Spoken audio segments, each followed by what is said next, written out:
All right, thank you. It's great to be here.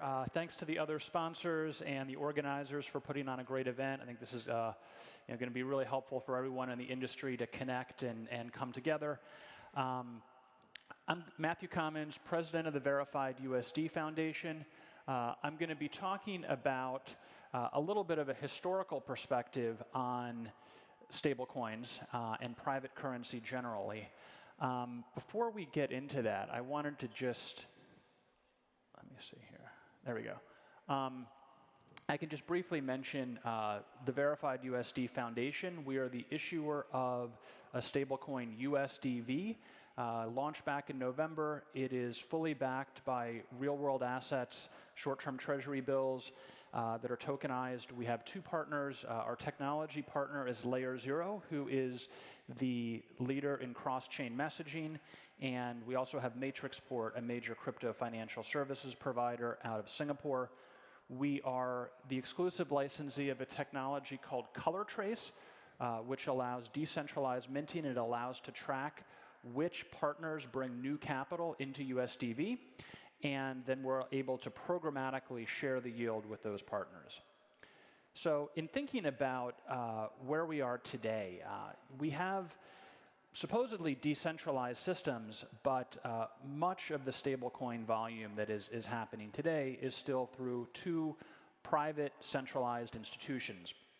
And in trying to make sense of that, I mean, there's lots of upstarts and many companies here trying to get into the market as well. I thought it might be helpful to take a little bit of a history lesson, because while stablecoins themselves are new since about 2012, the idea of a private currency definitely is not. Private currencies have been around for a long time, as you'll see, and I think there are some lessons that we can take from a particular point in history where private currencies actually played a really important role in the United States. So we'll be talking about what are the lessons we have from that, how are we at USDV applying those lessons, then we'll wrap up by talking about our community and how we want to partner with many of you here and others in our ecosystem. So private currency isn't new. Actually, the first coin ever was private. Archaeologists have found these kind of coins from ancient Lydia, which is now Turkey. It was about 630 BC, and it appears that these were from a merchant that traded in metals, and he applied his signet ring to metals that were of consistent quality and consistent weight. So, these were adopted throughout the region, and then later the kings of Lydia, and later, the rulers of Greece as well, started minting their own coins, and eventually made it a royal monopoly. So it was not something that was open to the private sector anymore in many cases. We see similar things with the first paper money. Paper was invented in China, and the first paper money was used not by the emperor, but by Chinese merchants who did not want to transport coins over long distances where they could be subject to thieves and so forth. So this is called flying money. It was basically a bill of exchange about 841. Later, of course, the emperors did provide their own currency, and again, that came to dominate. Also, we see here banknotes. The first banknotes, banking really originated in Italy and in Venice during the 1400s, and the first banknotes were literally notes from banker to banker, or families like the Medicis. This is one for some trade between Florence and Venice. And again, you see governments come in, and especially the Bank of England, which was really the first central bank as we know it in the late 1600s. But I think for us, what's most relevant is a certain period which is known as the free banking era in the United States. This was really the golden age of private currency. If you say, when has private currency been really successful, this is the most time in history where it has been. And why is it 1837 to 1866? Well, 1837 was when the US President Andrew Jackson, there was a central bank at that point, and Andrew Jackson accused the central bank of fraud.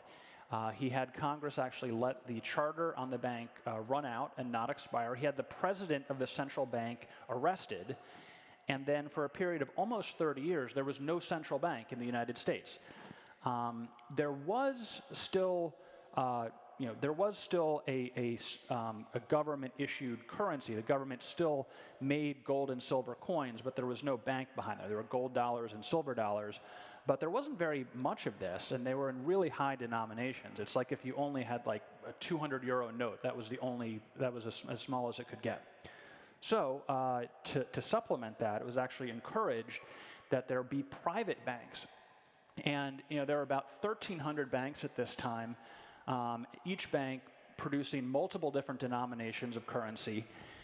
So you had about somewhere over 8,000 different banknotes that were circulated in the United States during this period. And it wasn't just banks. I mean, you see here, this is the Georgia Lumber Company issuing its own money. Railroads were major issuers of currency during this time. But really could be almost anybody. You had restaurants issuing currency, churches issuing currency.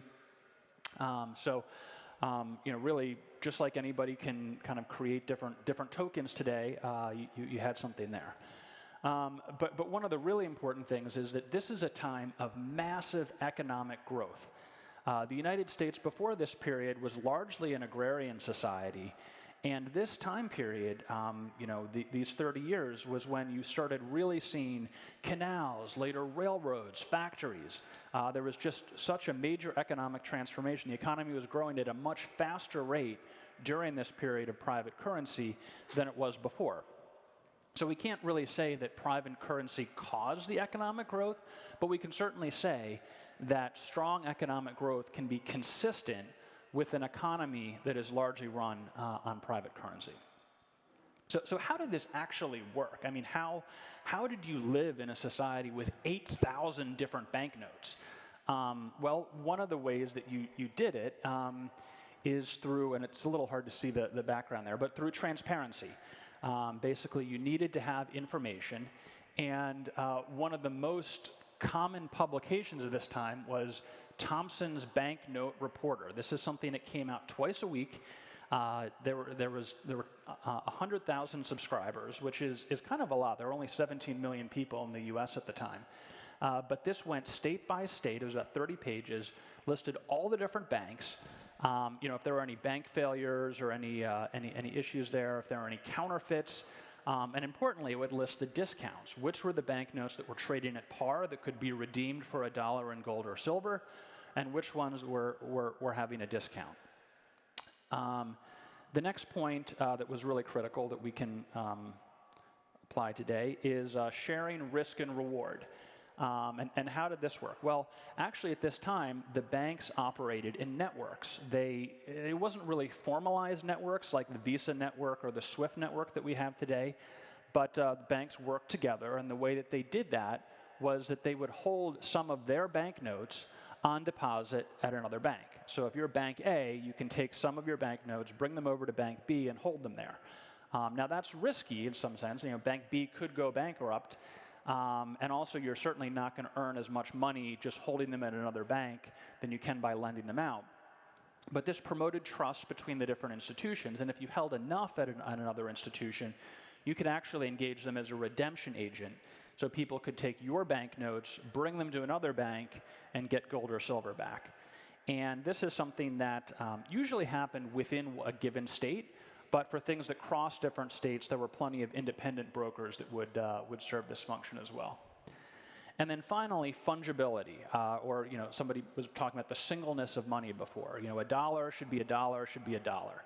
So this happened more than any other place in New York State, and the reason for this is that New York had a state mandate that any bank in New York State had to have a commercial relationship with a major bank in either Albany, the capital, or in New York City to redeem their notes.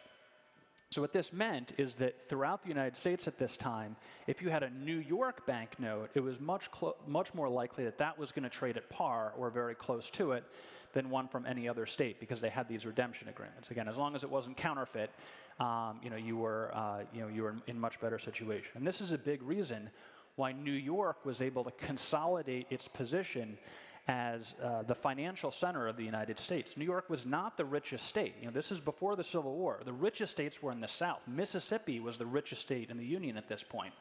But New York was able to consolidate its position as the financial center because of this.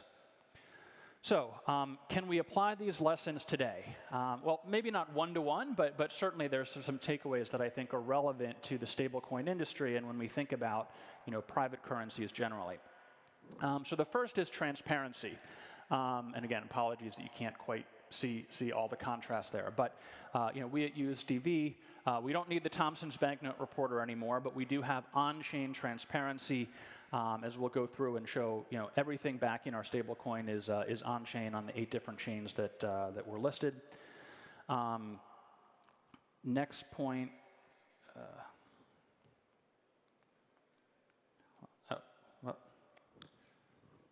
Sorry. Did we reboot there? So on-chain transparency. Then I can just talk about the other ones,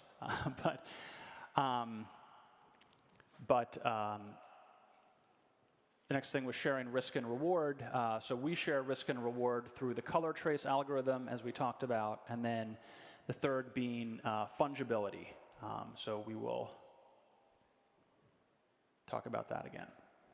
I mean, I can just explain. So our transparency, everything that we do is on-chain. So we are backed by tokenized short-term treasury bills.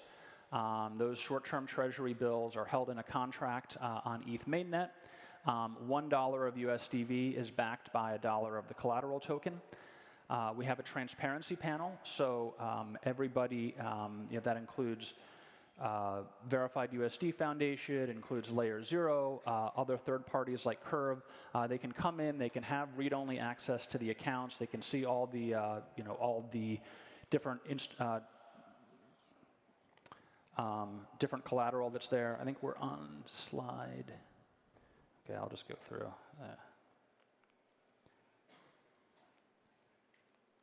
I don't think this is working anymore. Maybe I can just say. Okay,